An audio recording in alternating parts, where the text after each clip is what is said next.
दिन था 4 सितंबर का और पूरी अंग्रेज आर्मी दिल्ली शहर के बाहर मौजूद थी। उनकी तोपें इस कदर बड़ी थी कि हाथियों की टीम उन्हें खींच रही थी।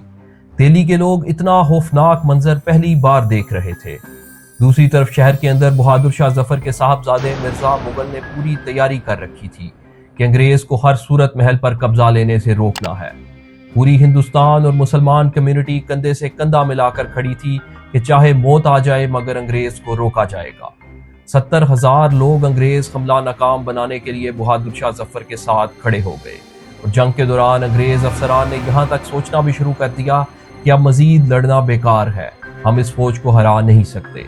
मगर बहादुर शाह जफर ने इस मौके पर एक ऐसा फैसला किया कि सब खत्म हो गया। सारी फौज मायूसी का शिकार होकर शिकस्त खुर्दा होकर रह गई और अजीम तैमूरी खानदान का आखिरी चश्मो चिराग महल से रुखसत हो गया। वो फैसला क्या था?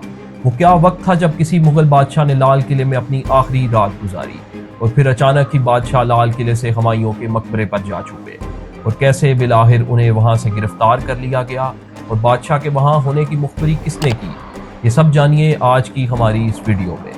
ये वीडियो जंगे आज़ादी 1857 और आखिरी मुगल बादशाह से मुतल्लिक हमारी इस सीरीज की 5वीं वीडियो है। पहली वीडियोस के लिए डिस्क्रिप्शन में मौजूद लिंक विजिट करें।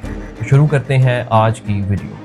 5 सितंबर के दिन बिलाहिर अंग्रेजों ने दिल्ली शहर की फसीलों पर अंधाधुंध गोलाबारी शुरू कर दी। 60 तोपें दिन रात सुबह शाम आग उगल रही थी, जबकि दूसरी तरफ दिल्ली के शहरी दीवार की मुरम्मत का काम भी साथ साथ कर रहे थे। एक अंग्रेज अफसर ने लिखा है कि इतनी शदीद गोलाबारी थी मगर लोग थे कि लगातार मुरम्मत का काम कर रहे थे। ऐसी बेवकूफ़ाना हद तक बहादुरी सिर्फ हिंदुस्तानी ही दिखा सकते थे। उनका कोई साथी गोला लगने से अगर मर जाता तो 2 मिनट काम छोड़कर अफसोस करते और फिर काम में जुट जाते। जिस चीज़ का ब्रिटिश को इल्म नहीं था और उनके वहमो गुमान में भी नहीं था वो ये था कि मिर्जा मुगल की क़यादत में शहर के लोगों ने रुकावटों का ऐसा जाल बिछा दिया है कि फसीलें तोड़ने के बाद भी किले को हासिल करना कोई आसान काम नहीं था। 11 सितंबर तक तकरीबन 6 दिन लगातार गोलाबारी के बाद शहर की दीवारों में दरारें पड़ना शुरू हो चुकी थी और अब वक्त आ चुका था कि ब्रिटिश फौज शहर के अंदर दाखिल हो। अंदर दाखिले से पहले भी इनकलाबियों ने उन्हें शदीद सख्त मुकाबला दिया। इतनी बड़ी तादाद में अंग्रेजों पर दीवारों और दरवाजों से वार किए गए कि अंग्रेज बुखला उठे। अब उनके पास ऑप्शन यही था कि या तो वो भाग जाएं या फिर हिम्मत करके अंदर दाखिल हो जाएं। 13 सितंबर को मुकम्मल प्लान बना लिया गया कि कौन सी फौज जामिया मस्जिद पर कब्जा करेगी, कौन महल की तरफ जाएगा और कौन बादशाह को पकड़ेगा।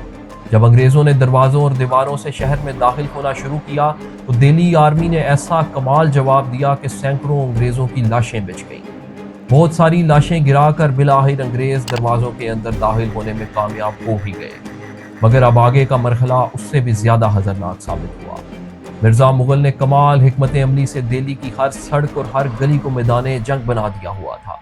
जो ही अंग्रेज आगे बढ़े कभी एक गर्ज से फायरिंग होती और कभी दूसरे से।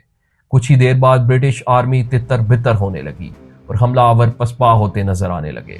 शहर का जो थोड़ा हिस्सा अंग्रेजों के पास चला गया था वहां लूट मार और कत्लो गारत का बाजार गर्म कर दिया गया। औरतों, बच्चों और बूढ़ों तक का भी लिहाज न किया गया और बिला तफरीक सबको मार दिया गया। सिचुएशन ये थी कि शहर में जंग जारी थी, ना अंग्रेज आगे बढ़ सके और ना ही इनकलाबी उन्हें बाहर निकाल सके। इस मौके पर बहुत से लोग बहादुर शाह जफर के पास गए और उन्हें दरखास्त की कि जंग फैसला कुन मोड़ में दाखिल हो चुकी है, आप आगे आएं, लोगों के साथ खड़े हों और फिर देखें कि पूरी फौज आपकी कमान में इस शहर को बचाने के लिए अपनी जान तक दे देगी। उन्हें कहा गया कि आप वैसे भी अपनी उम्र के आखिरी हिस्से में हैं, अगर शहर पर कब्जा हो गया तो आप पकड़े जाएंगे, तो क्यों ना बहादुरी से मौत को गले लगा लिया जाए। बिलाहिर बादशाह ने फैसला किया कि वो लोगों के दरमियान नहीं बल्कि सबसे आगे होंगे और हुक्म दिया कि मेरा हाथी खड़ा कर दिया जाए। व्यूअर्स, दिल्ली की तारीख में ये वो लम्हा था कि 70,000 लोग बादशाह के साथ जमा हो गए और अहद कर लिया कि या तो अंग्रेज को निकालेंगे या फिर अपनी जान दे देंगे। ये एक तारीख साज लम्हा था। मगर बादशाह ने यह सब हो जाने के बाद एक अजीब हरकत की जिससे आप अंदाज़ा लगा सकते हैं कि बादशाह बिल्कुल भी जंगी दिमाग नहीं रखते थे। बादशाह के वजीर हास हकीम एहसनुल्लाह खान ने उन्हें सरगोशी की कि अगर हम हार गए तो आपका भी वही हशर होगा जो मासूम लोगों का हो रहा है। आप इन लोगों की बातों में मत आएं और वापस चले जाएं। 81 साला शख्स को मौत का इतना खौफ था कि वो वाकई 70,000 लोगों का मजमा ये कहकर छोड़ गया कि मैं नमाज ज़ोहर अदा करके आता हूँ اور پھر کبھی واپس نہیں آیا۔ کچھ ہی دیر میں سارا مجمع چھٹ گیا، لوگوں کا جذبہ، ہمت سب جواب دے گئے، اور 1857 کا انقلاب اور جنگ آزادی کا سورج بالآخر ادھر غروب ہو گیا۔ دہلی والوں کو یقین ہو گیا کہ بس اب خاتمہ قریب ہے، تو شہر سے بھاگو، جس کے ہاتھ جو لگا اس نے وہ پکڑا اور بھاگ لیا۔ کچھ کامیاب ہو گئے، کچھ انگریزوں کے ہاتھوں چڑھ گئے اور مارے گئے۔ 16 ستمبر وہ آخری رات تھی جب کوئی بادشاہ لال قلعے میں سویا۔ بادشاہ کی بیٹی نے لکھا ہے کہ میرے والد نے ساری رات تسبیح خانے میں گزاری اور مجھے بلا کر کچھ زیور دیے اور کہا کہ اپنے شوہر کے ساتھ رات کی تاریکی میں کہیں بھاگ جاؤ، تمہاری جان بچ جائے گی۔ 17 ستمبر فجر کے وقت بہادر شاہ ظفر نے کسی کو بتائے بغیر کچھ غلاموں کو ساتھ لیا اور محل کو چھوڑ کر نظام الدین اولیاء کی درگاہ کی طرف سفر شروع کر دیا۔ یوں بادشاہ کی روانگی کے ساتھ ہی عظیم تیموری خاندان کی دہلی سلطنت اپنے انجام کو پہنچ گئی۔ بادشاہ نے درگاہ پہنچ کر کچھ نوادرات ادھر کے متولیوں کے حوالے کیے اور انہیں بتایا کہ میرے اندر تیموری خاندان کا خون ہے، میں لڑ سکتا تھا مگر مجھے شکست نظر آ چکی تھی اور میں نہیں چاہتا تھا کہ مزید خون بہے، اس لیے محل اور دہلی چھوڑ دیا ہے۔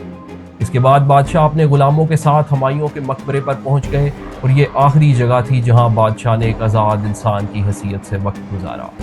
بادشاہ کے بعد فوج کا کچھ حصہ انگریزوں کے سامنے مزاحمت کرتا رہا، مگر آخر کب تک؟ 20 ستمبر تک دہلی کا کنٹرول انگریز کے پاس جا چکا تھا۔ اسی شام دہلی کی جامع مسجد میں محراب کے سامنے رقص و سرود اور شراب و کباب کی محفل سجائی گئی اور مسجد کے صحن میں انگریز نے جیت کا جشن منایا۔ انگریزوں نے دہلی شہر میں وہ قتل عام کیا کہ جس کی مثال تک نہیں ملتی۔ لوگوں کو اس بے دردی سے مارا گیا کہ تاریخ کی کتابوں کے صفحے سرخ ہو گئے۔ 21 ستمبر کو بادشاہ اور مرزا مغل کے ہمایوں کے مقبرے پر موجود ہونے کی مخبری بہادر شاہ ظفر کے صمدی مرزا الہی بخش نے انگریزوں کو کی، جس کے بعد یہ سب لوگ بشمول الہی بخش، بیگم زینت محل، انگریز افسران کے ہمراہ مقبرے پر گئے۔ بادشاہ نے سرنڈر کرنے سے پہلے انگریزوں سے یہ ضمانت دی کہ انہیں نہ تو قتل کیا جائے گا اور نہ ہی بے عزتی کی جائے گی، جس کی ضمانت انہیں مل گئی اور بالآخر بابر، ہمایوں، اکبر، جہانگیر اور شاہ جہاں کے جانشین کو گرفتار کر لیا گیا۔ اس سے آگے بادشاہ کے ساتھ کیا سلوک ہوا؟ مارا تو نہیں گیا مگر بے عزتی کی وہ داستان رقم ہوئی کہ شاید اس سے بہتر تھا کہ بادشاہ موت کو قبول کر لیتے۔ یہ سب جانیے اس ویڈیو کے اگلے حصے میں جو ہمارے چینل پر منگل کے روز اپلوڈ ہوگی۔ ویڈیو اینڈ تک دیکھنے کا شکریہ۔